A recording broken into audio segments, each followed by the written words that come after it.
बकवास में आपका स्वागत है। तो इस वीडियो में हम बात करेंगे सिबिल में सेटल्ड फ्लैग को क्लोज फ्लैग कैसे करवाया जाए। How to change the settled flag into close in CIBIL.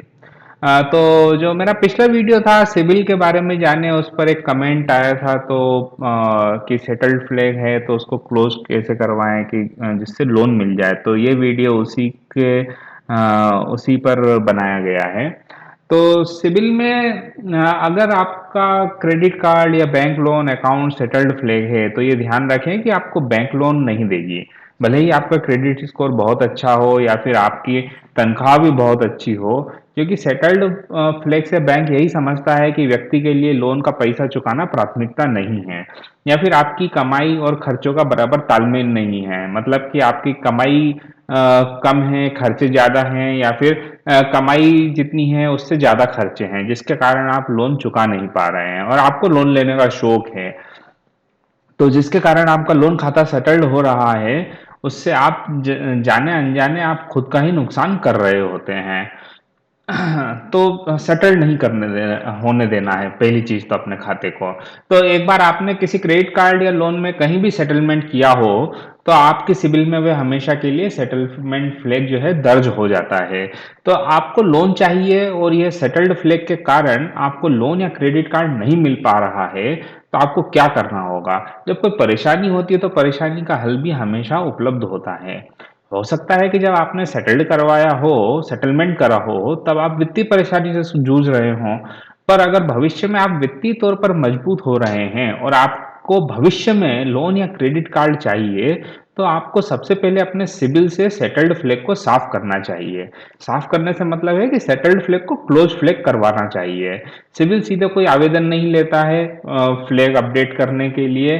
तो सारी जानकारियां केवल बैंक या लोन देने वाली कंपनियां ही सिविल को प्रदान करती हैं, और क्रेडिट कार्ड के केस में क्रेडिट कार्ड कंपनियां ये जानकारी प्रदान करती हैं। तो सेटल्ड फ्लैग से क्लोज फ्लैग कैसे करें। तो सेटल्ड फ्लैग से क्लोज फ्लैग करने के लिए आपको अपने क्रेडिट कार्ड बैंक या लोन देने वाली बैंक से बात करनी होगी और उनको पूछना होगा कि कितनी रकम यानी कि मूलधन, ब्याज और अन्य शुल्क आपको बैंक को चुकाने होंगे, जिससे कि आपका सेटल्ड अकाउंट बंद करवाया जा सके। बैंक या क्रेडिट कार्ड कंपनी बहुत तेजी से इस तरह के प्रपोजल पर कार्य करती है और वे एकदम या बहुत ही जल्दी आपको सारी जानकारियां प्रदान कर देती हैं, क्योंकि उनको भी अपना डूबा हुआ पैसा वापस मिल रहा होता है। जब बैंक या क्रेडिट कार्ड कंपनी आपको सारी जानकारी प्रदान कर दें, तो आप उनके द्वारा बताई गई मूलधन, ब्याज और अतिरिक्त शुल्क की राशि की गणना आप खुद भी कर लें, और समझ ना आए तो बैंक वालों को ही बोलें कि आप ये गणना समझाएं। बैंक या क्रेडिट कार्ड कंपनी आपको गणना समझाने में पूरी मदद करेगी। जब आप संतुष्ट हो जाएं तो वे आप रकम भर दें, और बैंक या क्रेडिट कार्ड कंपनी से आग्रह करें कि वे आपको यह पैसा भरने का एक सर्टिफिकेट जारी कर दें। ये भी कहीं किसी काम नहीं आने वाला है, परंतु ये सर्टिफिकेट आपको भविष्य में आने वाली परेशानियों से बचा सकता है। तो जब आप बैंक या क्रेडिट कंपनी का बकाया चुका देंगे, तो उनके पास से सेटल्ड फ्लैग से क्लोज फ्लैग की जानकारी सिबिल को दे दी जाएगी। और लोन चुकाने की प्रक्रिया के बाद क्लोज फ्लैग सिबिल में दिखने के लिए लगभग 50 दिन की प्रक्रिया होती है, और 50 दिन बाद अगर आप वापस से सिबिल स्कोर चेक करेंगे तो सिबिल की रिपोर्ट में पाएंगे कि आपका सेटल्ड फ्लैग क्लोज फ्लैग में बदल गया है। अगर 50 दिन के बाद भी फ्लैग नहीं बदलता है, तो आप बैंक या क्रेडिट कार्ड कंपनी से लिए गए सर्टिफिकेट को लेकर वापस से बैंक से मिलें और अपनी समस्या से अवगत करवाएं। उनको बताएं कि मेरा फ्लैग जो है अकाउंट का, जो मैंने भर दिया है पूरा पैसा, तो वह अभी भी सेटल्ड फ्लैग है, जबकि उसको क्लोज फ्लैग होना चाहिए।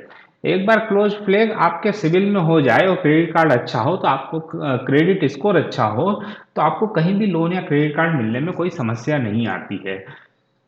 तो आप इस बात का अपने वित्तीय जीवन में ध्यान रखें। इस हम इस तरह की छोटी छोटी जानकारियां फाइनेंशियल बकवास चैनल में बताते हैं। तो नीचे सब्सक्राइब बटन दे रखा है, तो आप अगर सब्सक्राइब कर लेंगे तो आपको नोटिफिकेशन नए वीडियोस के और आपको अपने ईमेल द्वारा भी जानकारी मिल जाएगी। आप हमारी वेबसाइट वित्तगुरु.com पर भी विजिट कर सकते हैं। आपको वीडियो अच्छे लगे तो आप अपने मित्रों को इस चैनल के बारे में बताएं, जिससे उनको भी अपने वित्तीय जानकारियां जानने में मदद मिले। धन्यवाद।